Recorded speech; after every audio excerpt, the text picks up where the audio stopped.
I'm drinking my smoothie, and you know this because you do this, right? I mean, it's just got a lot of that fucking bullshit in it from like the berries. Yeah. You know, like those little hard bits that are inside of a berry, and they're getting caught in the back of my throat and making me kind of hoarse. So it's great. I'm glad you found another reason to fucking cough all the time during our recordings. Yeah, it's great.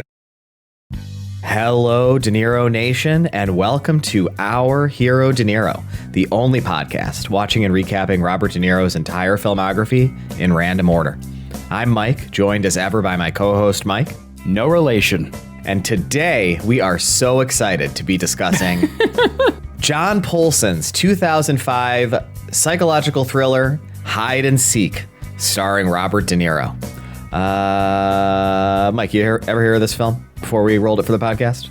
No, I'm not a big horror fan in general, and I certainly am not familiar with studio horror films from the early to mid 2000s. It's a pretty funny thing. Like, it's a pretty funny subgenre and time. It's like 2005 was kind of when I think the film industry was starting to become a little bit more commodified. The studio system was becoming like really calcified in a very unpleasant way. And like, yeah, I think this is just such a bad genre. And so it's a really fun combination of like of things that have coalesced to create this beautiful piece of art that we're gonna discuss today. Well, this movie was produced by 20th Century Fox, which is a studio that no longer exists. So, yeah, and I'd like to think that it was because of this film. It's mostly, it was like the X-Men films were keeping them afloat, and then they made a few too many hide and seeks. All joking aside, this was an enormous box office success, grossing $127 million on a $25 million budget, but was a critical dud. It has a Rotten Tomatoes score of 12%. And the Rotten Tomatoes critical consensus reads, Robert De Niro and especially Dakota Fanning have earned some praise for their work in Hide and Seek, but critics have called the rest of the film derivative, illogical, and somewhat silly. I'm excited to kind of lay out our thinking on whether that's the case.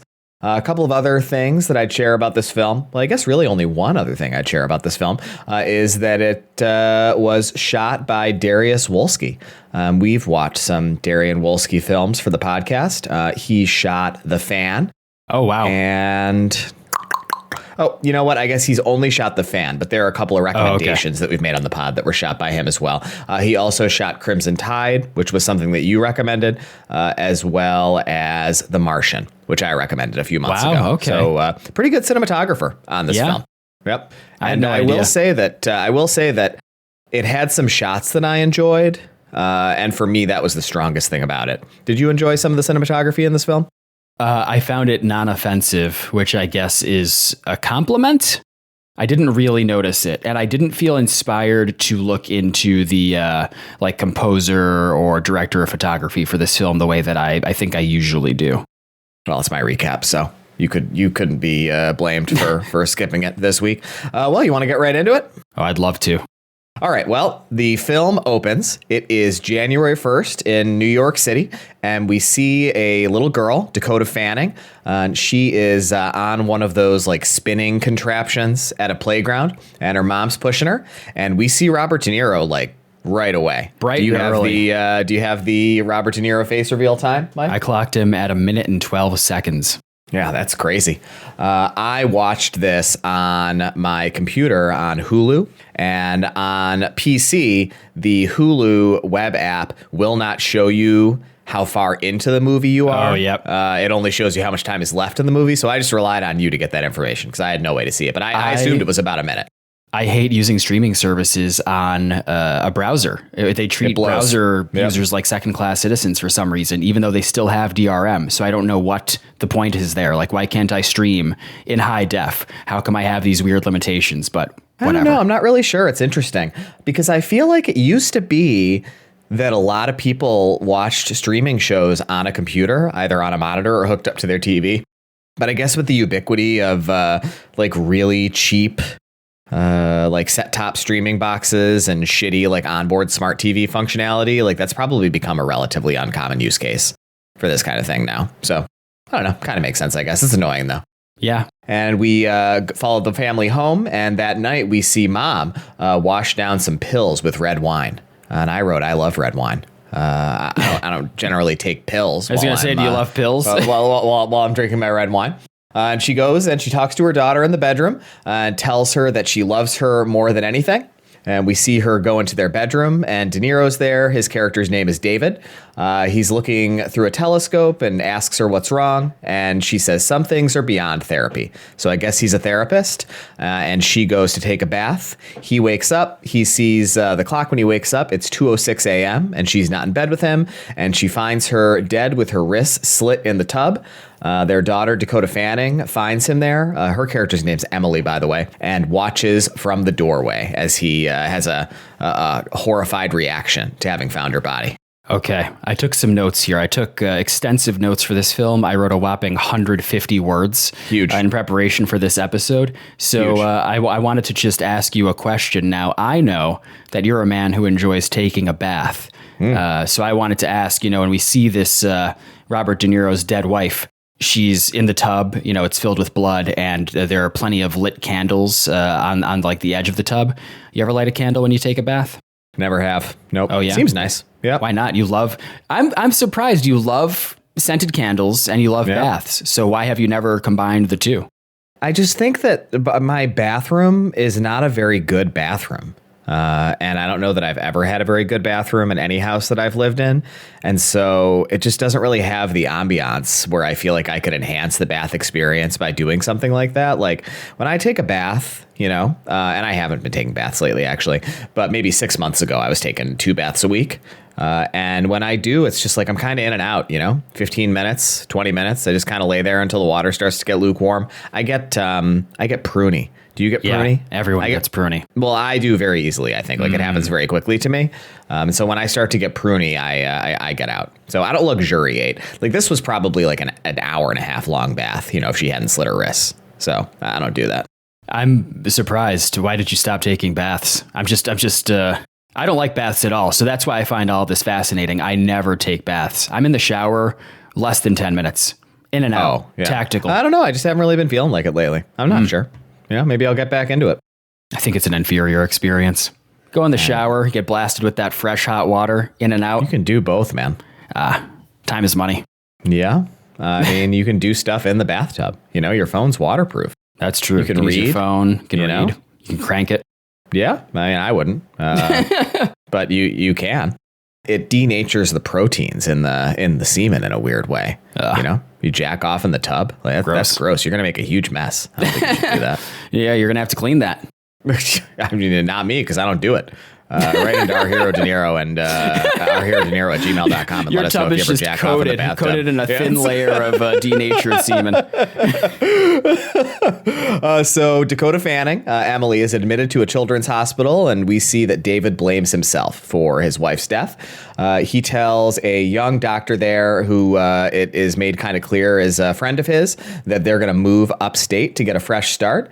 And the doctor friend, whose name is, she's a pretty major character, so let's get her name here. God damn it, did I close my letterbox page? The character name or the actor name? Kate is her name. The actress's name is Famke Janssen. I think it's like Famke. I think that's how it's pronounced. Famke Janssen. Well, she was, most notably Jean Grey in the Fox X-Men films of that era. Yes, yep. Stone Cold Stunner. Yeah.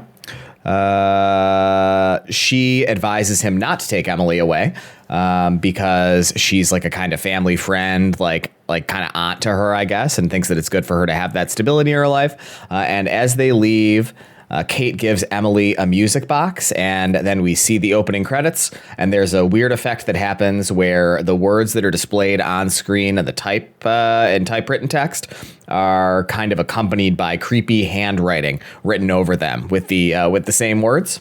And then we see that David, he drives a Volvo station wagon, which I think is just about the classiest car that an upper middle class man in this era could drive. I'm glad you called it out because I also noted that he drives some sort of Volvo cross country wagon of the era. Really nice. I love that era of Volvo design. Really nice, classy cars. Yeah, you know that it's like, it's an upper tier car, but it's not like something ridiculously expensive like a Mercedes or something like that. And it's very practical and it's going to hold its value really well. And it's just, it's a character beat, right? Like you talk about, you can kind of tell things about this character by the fact that this is the car he drives. Because the Volvo indicates that he's doing well for himself, but he's not flashy. It's not showy in the same way that, a boy racer BMW or a Mercedes Benz. Right, we saw the Porsche in What Just Happened, right? Like that tells you something about this character and what just happened.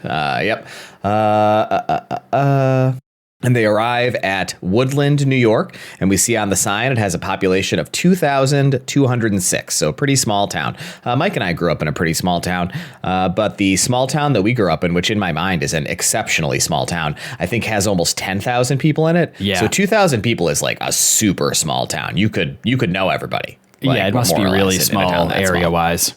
He says it's an hour north of New York City. Yeah. I tried Googling it. I couldn't find a real city named Woodland.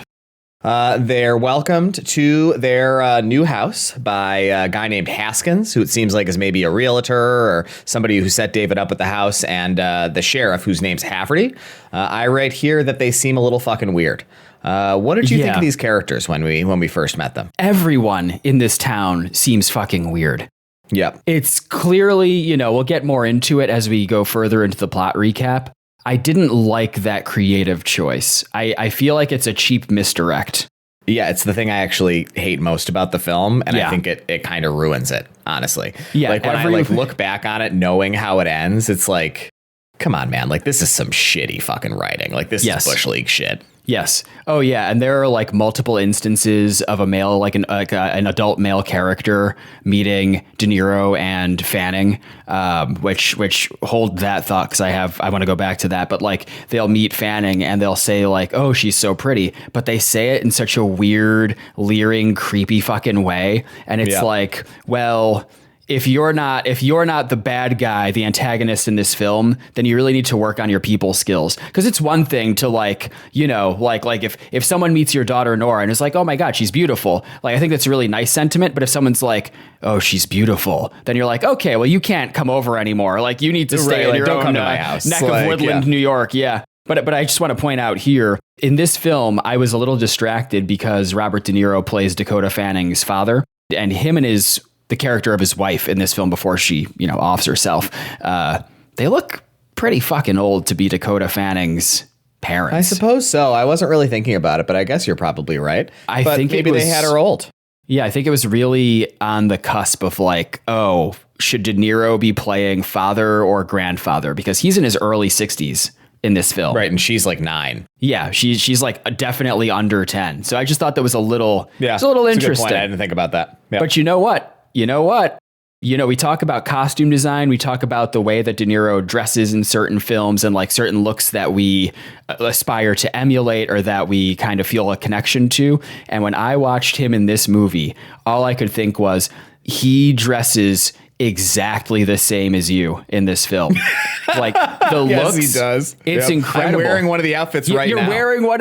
Mike's wearing. What kind of shirt is that? Tell us about this outfit. Yeah, I have like a button-up shirt with the collar poking out of like a kind of chunky wool crew neck sweater. Like it's exactly that what is he all wears. He wears in this film. It's all earth tones. Like that's how I dress. Well, good for you. You're dressed like a 60-year-old therapist from the year 2005. It's the kind of man I want to be. And just to say, right, like, spoiler alert, what's going to happen at the end of the film will not have anything to do either with these men who seem creepy or with Dakota Fanning being particularly beautiful, because that was the other thing. Like, it's like creepy men pop up all the time throughout the film, but also it happens at least 3 or 4 times. Like some man will be like, oh, your daughter is so beautiful in a really weird way. And I was like, oh, is that going to have something to do with the explanation of it? Like, is she like some kind of spirit or something of like someone who's from the town? Like I was trying to figure out like, what is this all kind of foreshadowing that's going to happen in the plot? And no, none of that shit's going to be true. And all these weird things that happen are just a red herring. And it's some of the worst writing I have ever seen in like a horror psychological thriller ever. I think it's really annoying. Well, the very last thing I want to note for context here, because I naturally compared this to Godsend, which is another Robert De Niro. That was a horror film from 2004. That was a PG-13 studio horror film. This was actually rated R. And I don't know if it really requires the R rating, but that's something to just sort of keep in mind as we discuss the events of the film. Yeah, there is some violence in it, I think. Yeah. Which I don't know how much it matters. So while the weird men are talking to David, Emily wanders off, and David goes and finds her and brings her back and excuses the weird men. And that night, they're eating spaghetti. David says it's Emily's favorite dish, but she's not hungry. And he asks her why she's not hungry. And I wrote, it's probably on account of her mom having just died. Like, it seems like that just fucking happened, man. Like just, 2 or 3 weeks ago. Like, the girl might not be hungry for a few weeks. Like, that's a pretty traumatizing thing to happen to a small child. Her old mom just died. She just got fucking plucked from, fucking Manhattan and moved up to the world's loneliest fucking house upstate. Right. It was just a bunch of weird men around to ogle her and tell her how beautiful she is. Like, yeah, her life's going great. Yeah, Robert De Niro's, he's like looking for a place to move to, and he gets like, he receives a pamphlet for Woodland, New York, and he's like, oh, it's the sex offender capital of the world. And he's like, great, let's move there. Yep. Yeah. That night, he gives her a new diary to write in because they're doing this new start as a family. He tells her that he loves her more than anything else in the world, and she says that's what mom said before she killed herself. Ouch. The next day, we see some establishing shots of the house, and I write, the house is a fucking mansion. It is huge. Like, this guy must be doing great as a therapist. I was wondering about that. I was like, how good of a fucking psychologist is this guy? This is like a 3,500 square foot, like, kind of old, I guess farmhouse probably from maybe like the early 20th century. Yeah. An hour north of New York City. Even 20 years ago, this had to be $1 million house, like a $1.5 million house. Like, yeah, this guy must be balling out of control to be able to afford a house like this. I was thinking to myself, is he supposed to be a particularly good psychologist, or is this just another case of movies not understanding how much people make? Yeah, I think probably the latter, man. Yeah. Yeah. That's too bad. It was inspirational to me. It made me want to move an hour outside of New York City and buy a giant house. You move an hour outside of Rochester, New York, an hour outside of the city. And I mean, if you move an hour outside of Rochester, New York, you probably can afford a house that big. Yeah. Not in any of the places you'd want to live, though. No, certainly not. Like, I feel like if you moved an hour outside of Rochester, like, where I'd want to live would be in like Skinny Atlas. Oh, yeah. Like Skinny Atlas? Yeah. I haven't spent much time there, but it's nice. But that house in Skinny Atlas would cost, I think, $2.5 million. So that's a pretty pricey place on the lake. I'd love to live there. That's where I'd want to buy a $2 million house if I was ever going to buy a house that cost that much money. Like, I feel like you could really do something really nice on the Finger Lakes, have a really special lifestyle. Damn. All right. That'd be nice, right? You're thinking about life goals. Like, yeah, that would be nice. Yep, I love the Finger Lakes. We see inside the house, and there are still some moving boxes that aren't unpacked, and the moving company is called the Padded Wagon, to which I wrote, that's a bit on the nose, isn't it? Out the window, we see Emily try to walk away from the house again into the woods, and in there, she finds a weird cave. We see David taking some notes in a psychologist book about his daughter, and a lady comes by who lives next door. Her name's Laura, and she brought some preserves she and her husband made for David. David and Emily go into town and meet a lady named Elizabeth with a niece who's the same age as Emily. That night, he puts Emily to bed and asks her where her doll is. Doll's name is Alex, and she says that she doesn't like the doll anymore, and David says he thinks that's great, and Emily says she has a new imaginary friend. This imaginary friend has masculine pronouns, and he doesn't like to be talked about. David promises to keep anything she tells him a secret, and she says her new imaginary friend's name is Charlie. She just met him today. He calls his doctor friend again, and she explains that a new imaginary friend is a normal trauma response, and he says he taught her that. So we're establishing that he was like a teacher or professor of hers, or maybe a mentor or something. And then he goes outside and opens the car trunk to get something and finds the doll, Alex, whom Emily said she doesn't like anymore, destroyed in a fairly grotesque way in the trunk of the car. So something kind of fucked up's going on here. Oh, it's very scary. Oh, I'm getting freaked out. The next day, they go into town again to buy fishing supplies. And out the window of the fishing and tackle store, he sees the freaky Sheriff Weirdo, talking to Emily through the car window. And there's a parking ticket on the windshield of the car. He's parked in a handicap zone. David asks the sheriff for a break, but the sheriff declines in a very weird and passive-aggressive way. again, like really, it's very important to emphasize that nobody in this movie who isn't David, Emily, or like people in his immediate close circle, like the Elizabeth lady who we just met, his doctor friend, every character besides the four of them acts like a weirdo 100% of the time they're on screen. Like it really seems like it's suggesting something. Yeah, it's like a town full of pod people. Did De Niro do any due diligence? Did he ever visit this town before he bought a fucking giant ass farmhouse there? He's like, oh, okay, let me look at the stats. Big house, 2,200 people. Okay, I'm sold. I don't even need to see the house. And only 600 of them are pedophiles? Like, that's perfect. Oh, Let's go. Like, Well, fortunately, I don't have a fucking 8-year-old daughter, so. Yep. He takes Emily fishing with their new equipment, and we see her bait the hook with a large live insect in a very weird and creepy way. At dinner that night, David and Emily have a discussion about Charlie, and Emily says Charlie's a lot of fun, like mommy. At bedtime, David can't get Emily's window to close properly, but she says it's okay. We see him awake that night in the middle of the night at 2:06 a.m., same time he woke up when his wife killed himself. I wrote, is he dreaming? But he's not. He goes into the bathroom and finds red writing over the tub in all capitals, same script that creepy writing over the opening credits was in. And it says, you let her die. And he asks Emily why she did it, and she says that she didn't, but he says it's her handwriting and her crayons, and she says that Charlie did it. Wow. We're breezing through this. You got anything you want to say? Well, it's funny because I feel like so little happens in this film. And two, I feel like so little of what happens in the film actually matters. Yeah, it's striking, honestly. Yeah. He calls his doctor friend, Kate, the next day, and she thinks that Charlie is an imaginary person onto whom Emily is transferring her blame of David for the mom's death, and recommends that David use Charlie conceptually to get closer to Emily. The lady, Elizabeth, and her niece from earlier stop by. Elizabeth sees a picture of David's wife and asks if he was or is married, and he says that she died but doesn't say how, and that it still feels weird to say that she's dead. Elizabeth says she's recently divorced. The little girl niece tries playing with Emily normally, but she's very weird and standoffish. Emily tells the girl she shouldn't be here because she could get hurt and shows her another creepily deformed doll, and Elizabeth and the niece leave abruptly. David asks Emily how it went with the little girl. We find out her name was Amy. Quote, did you like her? And Emily responds, I don't need any more friends, because she's got Charlie. Yeah, Emily's social skills are a little lacking here. I don't know. Well, her mom just died. Yeah. Well, yeah, I guess that's true. This is a healing process. Yep. So then the next day, could be that day. I can't remember. I didn't write it down. It doesn't fucking matter. Laura, we met her earlier from next door. Her husband stops by. His name's Steven to introduce himself. I write, he's as weird as everyone else. Oh, and they sure definitely is. Yep.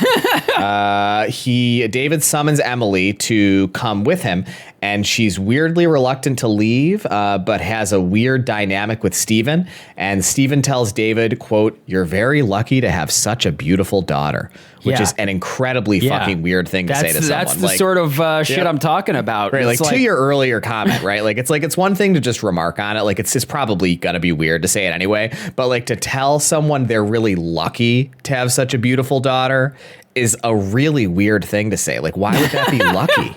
I would never think that. Like, listen, I love my daughter. I think she's beautiful. But I have never thought to myself, like, oh, thank God she's beautiful. Like, I'm so lucky. I was like, I think things like, oh, I'm so lucky that she's like so agreeable and has such a good personality and she seems smart. Like, why would a father be lucky that his daughter was beautiful other than for a weird reason? Yeah. Like, that's really fucking weird. I'm inclined to agree, as I like to say on this podcast. It's really weird shit. I feel like I almost thought maybe like, we didn't have elevated horror 20 years ago, but I was wondering, is this trying to be some sort of feminist horror film? Horror, what is it trying to say, that every man in this town is a fucking freak? I think it's trying and failing to do a lot of things. So it might be trying to do that. Who even knows? David reminds Emily about stranger danger, and she is dismissive of his advice. He's boiling a tea kettle, and it boils way over. I wrote here, and this is the first clue we have of the actual twist of the film. I wrote, did he lose time? because the tea kettle boils over in a way that implies that he let it boil for way too long. Yeah. And so he loses time in this scene. And so this is the first thing that is not a red herring of like what we're going to find out is happening at the end of the film. He hears Emily laughing upstairs and goes upstairs to talk to her. The windows open and she says Charlie just left out of it. And she says that she didn't open the window. Charlie did. And David tells her he'd like to talk to Charlie about, quote, all sorts of things. What makes him happy? What makes him sad? Emily tells him it won't work because Charlie doesn't like him very much. We see David writing more in his psychologist book. We see Emily playing hide and seek with Charlie. And I write here, she's got a nice pair of moccasins she's wearing. Kind of like my moccasins. Oh, yeah. You noted the mocks? It's very funny. I didn't even notice the mocks. What I noted was when De Niro is taking notes, he handwrites his notes in a notebook, and he sits at his desk and he listens to some big over-ear headphones. Kind of that we're wearing right now. We're wearing AirPods Max, but he probably would have AirPods Max if I was bet like living in the current era. Classy gentleman. Yeah, yep. And two. You can briefly hear what he's listening to during one of these shots of him journaling, and he's listening to jazz. And of course he is. Yep. Oh, I love it. I love that that's a consistent De Niro thing. Like, you can tell De Niro's a jazz cat, and he and I think would get along a lot better than he would get along with you, because you'd be on some weird freak shit of like, oh no, let's listen to Beethoven's Fifth, and he'd look at you and he'd be like, what are you talking about? Like, I'm a cool jazz guy. And then I'd be like, yeah, me and Robert De Niro, we're going to go to the jazz lounge. You can get fucked. And then you'd have to sit by yourself. Saying Beethoven's Fifth as your example of what classical music somebody would listen to is the most mid-wit shit. And it's not the kind of thing somebody who Robert De Niro would respect would say, even if he does prefer jazz. So okay. I think you've really embarrassed yourself. I don't think so. I was being reductive on purpose, guys. Please email ourherodeniro@gmail.com. Let us know who you think Robert De Niro would have a better time hanging out with for a night on the town. Yeah. Please write in. Yeah. I really want to know. So she's walking around in her moccasins, Emily, and she finds a weird hidden door in a closet and goes down into a basement. I describe it as one of the creepiest basements imaginable. Something is moving down there. There were pictures of that in the Zillow listing. There is something moving down there, and the lights turn off suddenly, and she screams. David rushes down and finds her leaning against the wall with tears in her eyes. It seems like maybe just a breaker got tripped or something. And she asks to go to bed because she's tired, and we see her lying awake in bed, staring blankly into the middle distance. Laura, Stephen's wife, so Stephen from earlier, who told David he was so lucky to have a beautiful daughter, stops by to apologize for Stephen's awkward moment with them yesterday. She says he's harmless and wouldn't hurt a fly. Super weird thing to say about your husband. But they lost a daughter recently, and Emily reminds them of her. That night, David has Elizabeth over for dinner, and Emily is dressed very weirdly, like a goth, with a bunch of like super ornate jewelry. David tries to get her to go change. Like, this whole scene is really weird. It's really weird that she wanted to wear this outfit, but then it's also really weird. Like, David is a terrible father. He's so bad at connecting with his child. It's like, why would you die on what she wears to dinner hill when there's like so much other shit going on in her life? And it's like, I don't know, man, let her be a weirdo for a few weeks. Like, let her express herself with the goth phase. Her like, if she's like gonna come and sit at dinner with you and like have a nice conversation and all she wants is to wear her weird outfit, like, I don't know, I think it's a weird outfit, but I think I'd probably would just let that happen. Doesn't seem like that big of a deal. Well, I guess I'd like to ask now, what did you think of Robert De Niro's performance in this film? / I guess that kind of bleeds over into, how did you think of David as a character, up until this point in the film? Nothing about it really worked for me. I honestly think this is like one of the weaker Robert De Niro performances we've seen in the podcast. Yeah, I think he plays this character with an incredibly gentle touch, but I think it's too gentle. It seems like he's playing that like he had like a Xanax before they rolled cameras or whatever, like before they started shooting. And he's at such a low like energy level. I think he sounds like a good dad. Like, he's very gentle in his tone, and he's like, hey, daughter, change out of that goth outfit, please. Like, and she's like, why? And he's like, you know why? It's like, you dress like a fucking goth. I don't know. Like, it's interesting. It's such a low register, like emotionally, like it was a bizarre performance. I was like, it seemed deliberate, you know, because he tries later on in the film. You can tell he's like putting effort in. It was just an interesting creative choice that I don't really think worked for me. It definitely doesn't work, but I think I know why they did it. Yeah. And the way that it read to me was like maybe he just had like some minor surgery and he was on like a Vicodin or something. You know? Oh, you think so? It was just mellowing him out a little bit. Yep. We're forming our own headcanon about the 2005 film Hide and Seek, trying to put this together, make it make sense. Exactly. So he eventually acquiesces and lets her come to dinner in her weirdo goth outfit. And she tells Elizabeth about how mom died over David's protest. Emily gets really obstinate and says that Charlie says that David likes Elizabeth as much as he liked mommy. And he sends her to her room and tells Elizabeth that he always wanted Emily to have a better childhood than he did, but doesn't really seem like it's working out that way. And Elizabeth leaves. Better child than he had in the fucking Dust Bowl. Yeah, pretty bad job of giving her a better childhood. Yeah, as we'll learn in these final 10 paragraphs of my notes right here. And that night, we see David flashing back to some memories of his dead wife. At 2:06 a.m., he looks at the clock. He goes to the bathroom again. And in that same script from before, written over the tub in the red crayon is "Now look what you've done" in all caps. And this time the bathtub is filled with some opaque brackish water. He reaches in and pulls out their cat, dead and slightly mutilated in the bathtub. Yeah, I agree. I mean, listen, Mike is like totally cat pilled right I'm now. Based and cat pilled now. Last night we were hanging out and we watched a YouTube video of a fat cat getting groomed, a really fat cat, like it must have weighed maybe morbidly 30 or obese 35 cat. pounds, morbidly obese. Yep. And the narrator, the lady who's doing the cleaning, she says that they rescued this cat from a rescue, and the people who brought the cat to the shelter brought it and asked for it to be euthanized because it was too fat. And Mike said these people should be in prison. Yeah, I agree. I stand by that. I think like it says so much about the content of their character that I think we can just infer that these are people who do not belong we don't need them in a just society. In our society. Right. Like, yeah, they're the sort of people who populate this fucking town of Woodland, New York. I think it's incredibly funny to be like a horrible pet owner and be like, oh, well, shit, I did a really bad job and let my cat get really fat. Can you kill it for me, please? Right. Those owners should have gone to the pound and said, hey, we really fucked up with this cat. And can you euthanize us? Right. Can you kill me, please? Right. Like, I think it's too late. Like, I'm incapable of putting a set amount of food in a bowl a few times a day.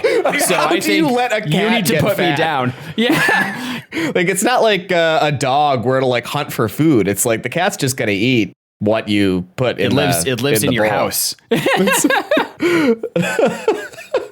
Oh, very funny shit.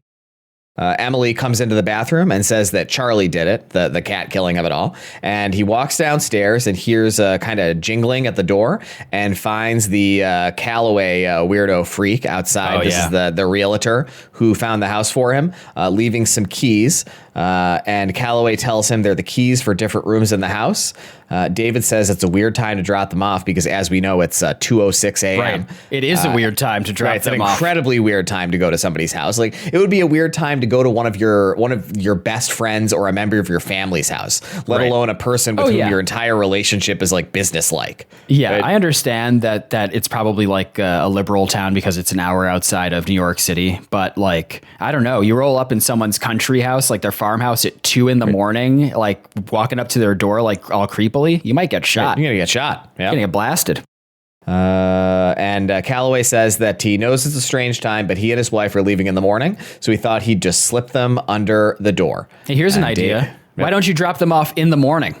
Like when you're leaving to wherever you're going. Yeah. We're gonna go on a road trip tomorrow, so I guess I'd better be up until 3 in the fucking morning, going to this guy's house to drop keys off. David buries the cat.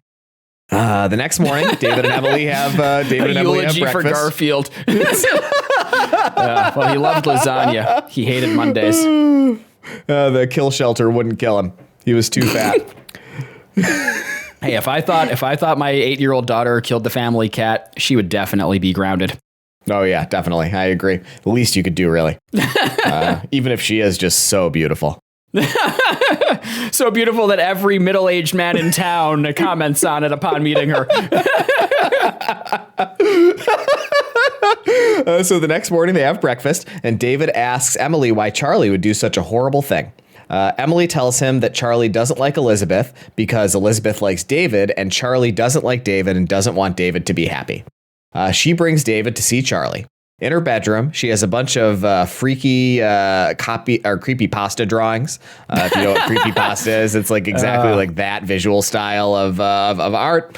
And she says that Charlie says that Mommy would have liked him and that he would have satisfied her. Oh, that's one that's fucked up. But two, let me just say, it's a common issue for me in my life that I often will mispronounce words because I've only ever read them.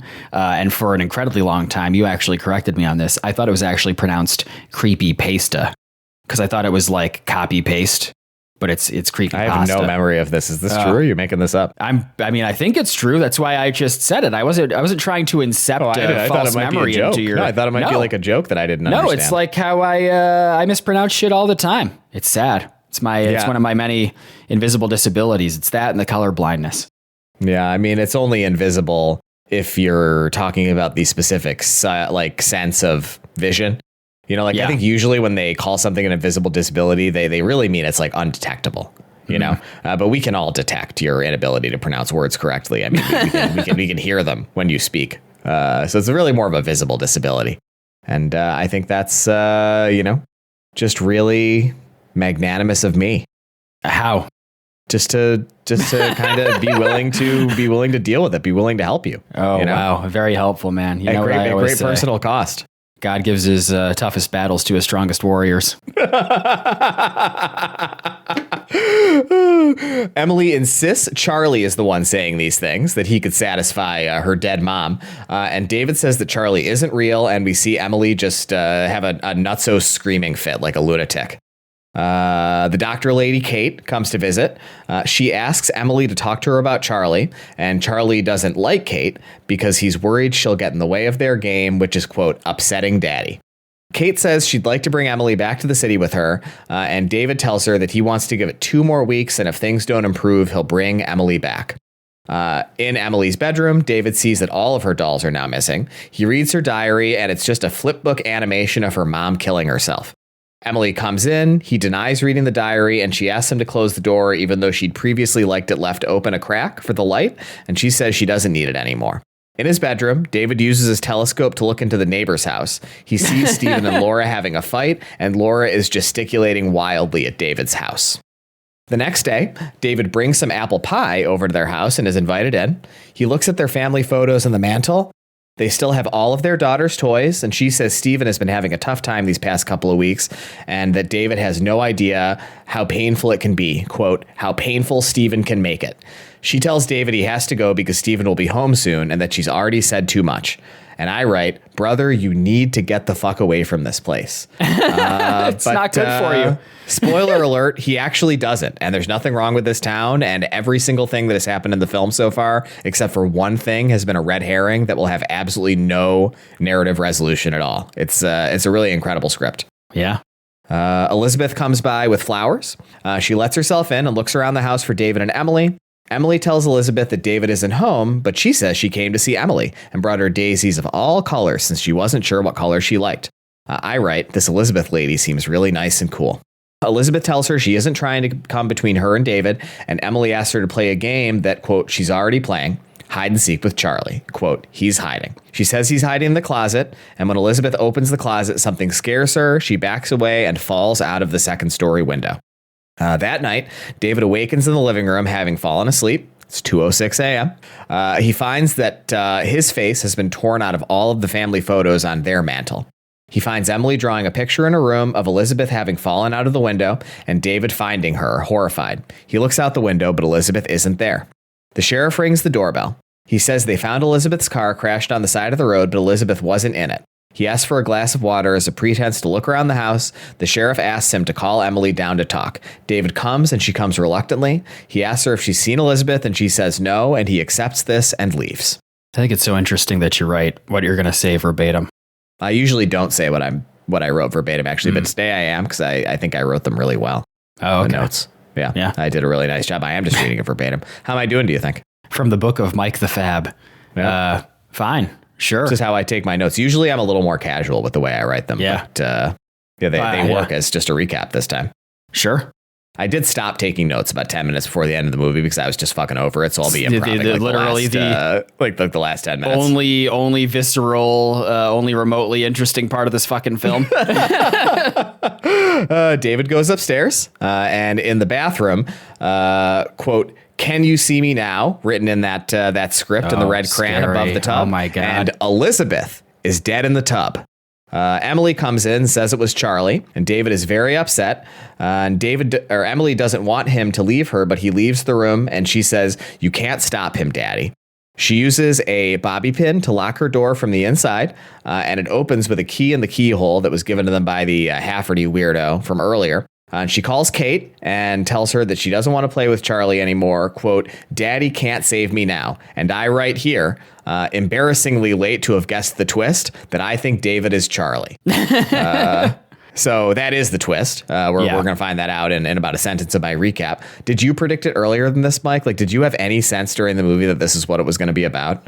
I really, this is the fundamental divide between how you and I watch movies.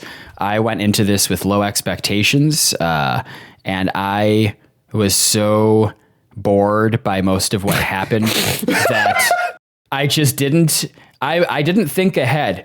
But there's the I forget who came up with this phrase, but there's the economy of characters. So you figure it's written in Dakota Fanning's whatever, like writing or whatever. Stuff happens in the house that no one else is around, so it has to be the kid or De Niro, and it doesn't seem like it's the kid, so it must be De Niro. And that's why it's so frustrating that we get all of these weird, pervy, middle-aged men in town who act like aliens, because they have no bearing on the plot at all. That's why I feel like there's so little of consequence actually happens in this film. It's like guy moves into a new house, has some awkward interactions with the townsfolk, and is terrorizing his young daughter the entire time. Yeah. Well, spoiler alert. Well, is it really a spoiler? Because you just fucking said it like 2 minutes ago. It's about to be revealed explicitly. So David goes outside and he finds Steven out there, and Steven says he saw David coming out of the woods with a shovel. David rushes back in the house and bars the doors, and Emily says to David, "Please don't make me see Charlie." He has some weird flashbacks of his wife, and we see him killing her now. So he also killed his wife. And I write, "Crazy twist." And then we cut back to De Niro in the current narrative, and he says in a creepy voice, "Daddy's gone now," to Emily. And the sheriff comes, and all the lights go out. David, Charlie, kills the sheriff with an axe. Kate arrives. David knocks her down the stairs, and she finds the sheriff dead down there. I write, "God, this movie is exhausting." And Emily runs away from the house, into the woods, into the cave. David, as Charlie, goes out and finds her in the cave, and he's kind of like hunting her. And finally, Kate comes into the cave with a handgun and shoots David dead. And there you go. That's the ending. And we get a little coda of Emily living in New York with Kate, and she seems way more normal than I think you'd expect a kid to be after this happened to her, honestly. But there you go. Kind of a happy ending. And that was Hide and Seek. Got to be my tightest recap ever, honestly. Yeah. Maybe I should write them verbatim from now on. I think that's like half of it. The other half is the fact that nothing fucking happens in this movie. Yeah. It's important to stress because you might think that I kind of just breezed through the ending. I really didn't. I went through the ending at the same pace that I went through the rest of it. The twist and everything that matters all takes place in the final 12 minutes of this 2-hour-long film. Like, it is bizarre pacing for a movie like this. So, Mike, what'd you think of Hide and Seek? Well, Mike, I think it was pretty bad. And no, I thought you would have really liked it. And once again, I have to say, Godsend is vindicated. I wonder now, there have been a couple of films that we've seen since Godsend where I've thought to myself, I'd rather be watching Godsend. Yep. And for as boring as and stupid as that film was, it was certainly more interesting than this one. I'm not surprised to hear that this was shot on a $25 million budget because all they needed was to rent the fucking farmhouse for a week, pay De Niro and Fanning salaries, and basically just shoot a few vignettes of awkward interactions and then one axe finale in the fucking basement or whatever. So I might be a little generous with my rating. I'm not really sure, but I'm ultimately going to give this film a 2 out of 5. And here's my rationale. For a psychological thriller, it has very little narrative or emotional accumulation. Like as you described during your recap, the scenes just repeat the same beats. There's this suggestion of a threat and then a reset without any sort of deepening of stakes. It's slow, but not in, I don't mind a horror film or a thriller film that is slowly paced because it's building a sense of dread and unease. This is just static, and the story doesn't meaningfully escalate or complicate itself as it goes on. So what's happening 25 minutes in is the same as what's happening 70 minutes in, which is insane for this type of film. And it invokes concepts like trauma and grief, but does nothing with them. It doesn't explore them in any meaningful manner. We don't get to understand these characters on a deep level.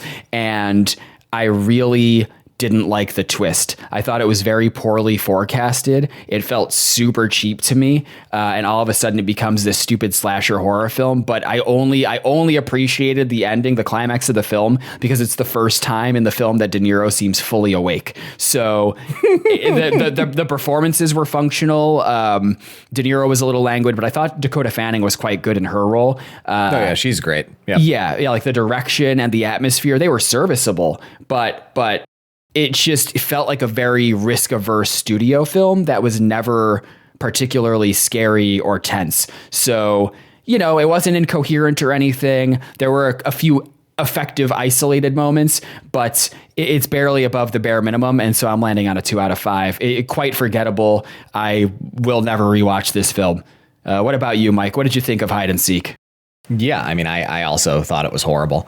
I think that it does, to your point, it makes me look back fondly on Godsend as a really enjoyable film. Hell yeah, man. That we watched for the podcast, honestly. Godsend Innocent.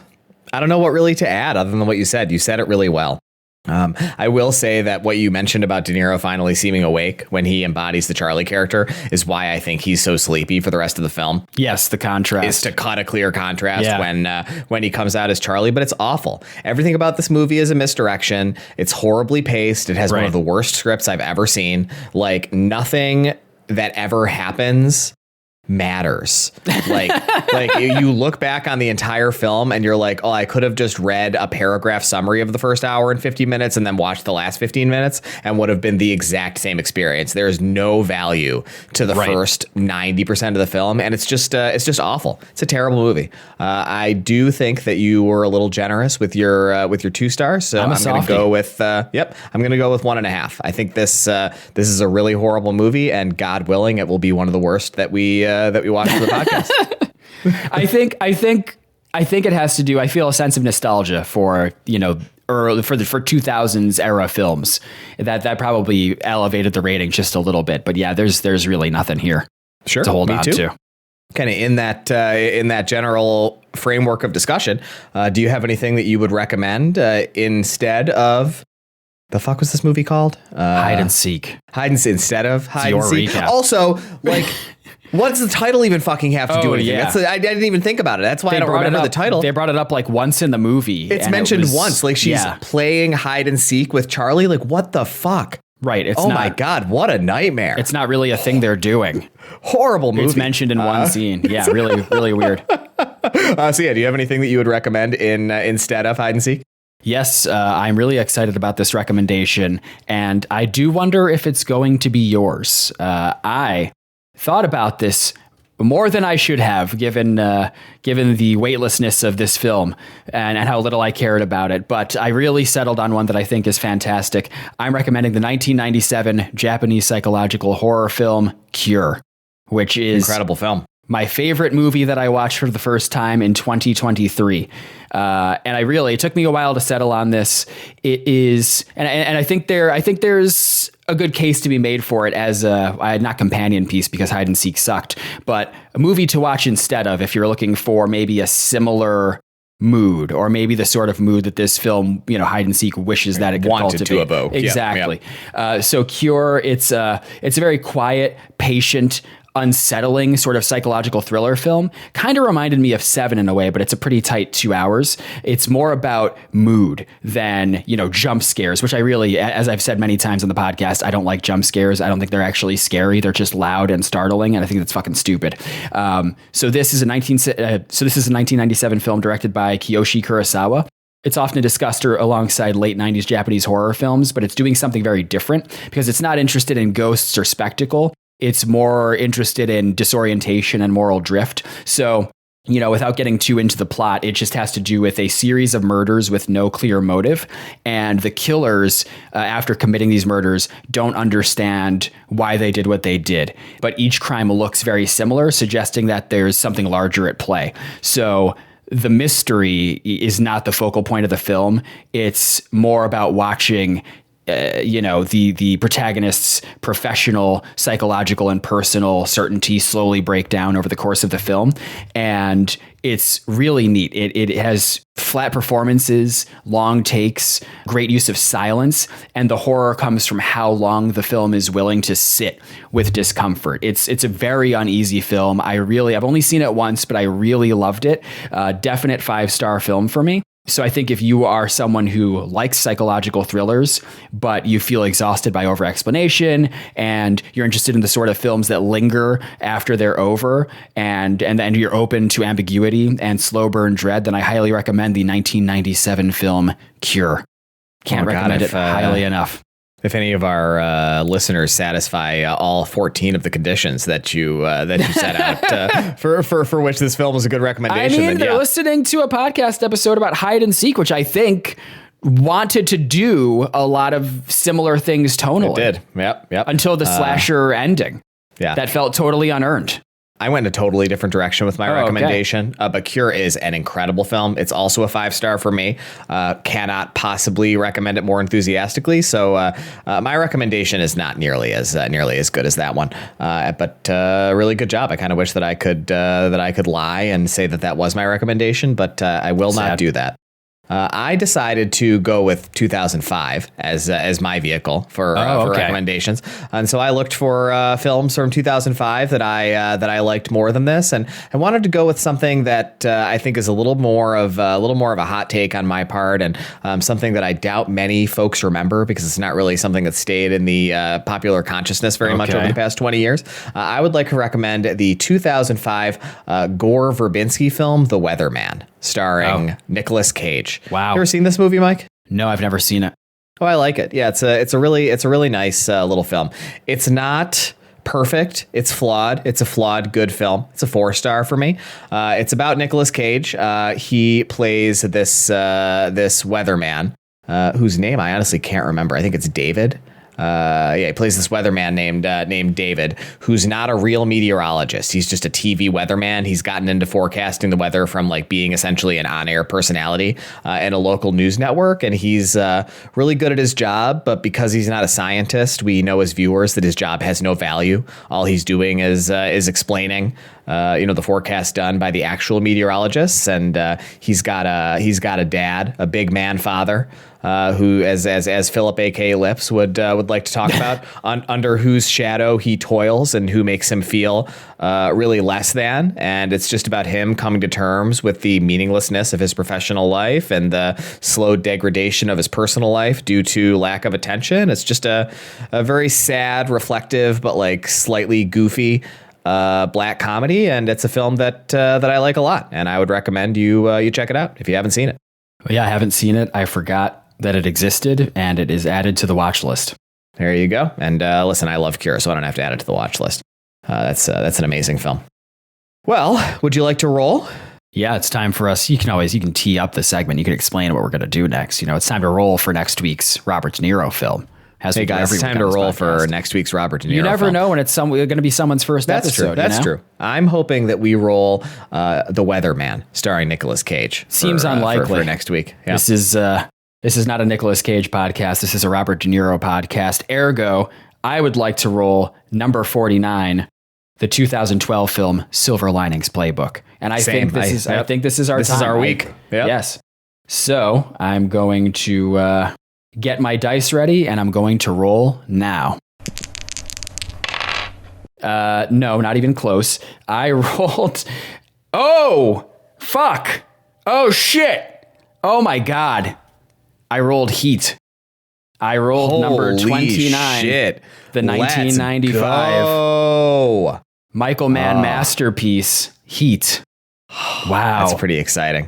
I mean, this film needs no introduction, but I guess if you're not aware, it's a 1995 American epic crime drama film written and directed by Michael Mann, with an ensemble cast led by Al Pacino and Robert De Niro, with Tom Sizemore, Jon Voight, and Val Kilmer in supporting roles.